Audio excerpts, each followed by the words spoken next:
Montréal des années 60, c'est évidemment le Montréal de l'après-guerre. Et Montréal avait un besoin de modernisme, et besoin de modernisme qui s'est évidemment qui s'est concrétisé par l'élargissement des rues, des voies publiques, la création de boulevard Dorchester à l'époque, et aussi la réalisation de grands projets immobiliers, comme la place Ville-Marie, qui était même à l'époque le plus grand projet d'immeuble à bureaux et la plus haute tour de toute le Commonwealth. Donc, Montréal était vraiment sur une lancée dans l'après-guerre. Et Montréal a fait appel à des architectes de renom, même s'ils étaient jeunes. C'était des gens qui commençaient à être connus. Et donc, Montréal a misé sur la qualité de l'architecture, qualité du design, pour donner une personnalité à la ville. Alors, évidemment, ce qui reste de cette époque-là, c'est la place Ville-Marie, la place de la Bourse. On a aussi d'autres bâtiments phares comme Westmount Square ou encore plus tard dans l'île des Sœurs, des bâtiments résidentiels de Miss Van der Rohe. Donc, c'était une très bonne époque pour Montréal.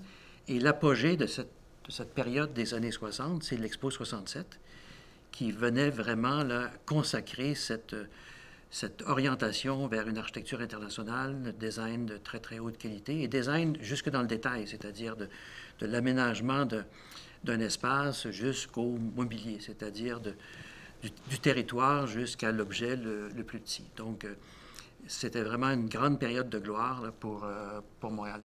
Dans le cadre de l'Expo 67, ce qui a été aussi assez fascinant, c'est que c'était, malgré la volonté du tout à l'auto des années 60, parce que c'est ça qui a caractérisé aussi l'ensemble du développement de Montréal, c'est que malgré ce tout à l'auto, il y a eu une très grande préoccupation d'accessibilité par transport en commun.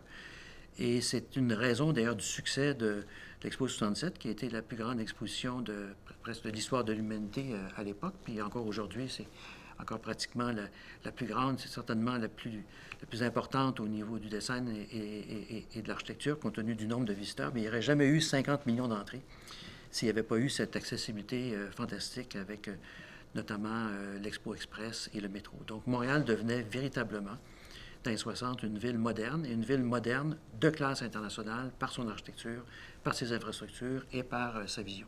Quelle leçon on doit tirer de toute cette période très riche des années 60? D'abord, on doit tirer comme leçon qu'il faut investir dans la qualité du design, dans la qualité de l'architecture, dans la qualité de l'aménagement. D'ailleurs, on remarque que plusieurs bâtiments des années 60 ont extrêmement bien vieilli. Si on fait référence à la place Ville-Marie, qui est toujours, aujourd'hui, c'est toujours une architecture aussi remarquable, c'est toujours un design de très, très haute qualité. Donc, c'est un exemple de développement durable, mais c'est un exemple d'une architecture qui passe très bien à travers le temps et qui sait s'adapter à travers le temps pour ça. Pourquoi? Parce que le concept est un concept qui n'était pas à la mode, un concept qui est fait pour durer, parce que c'est un bâtiment aussi qui s'adapte aux besoins qui changent et aussi parce que c'était fait avec des matériaux de qualité.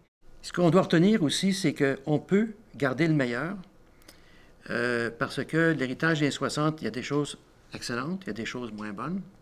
Malheureusement, dans les années 60, on a des fois sacrifié le meilleur. Pourquoi? Parce que le développement s'est fait parfois dans les meilleures adresses, comme sur la rue Sherbrooke, ou autour des squares publics, parce que c'était les meilleures adresses. C'était des adresses, des fois, qui dataient de l'époque victorienne. Et on n'a pas toujours gardé le meilleur, mais aujourd'hui, ce qu'il faut retenir, c'est qu'il faut garder le meilleur de chacune des époques. Et il faut prendre toutes les erreurs du passé pour les transformer en opportunités pour l'avenir.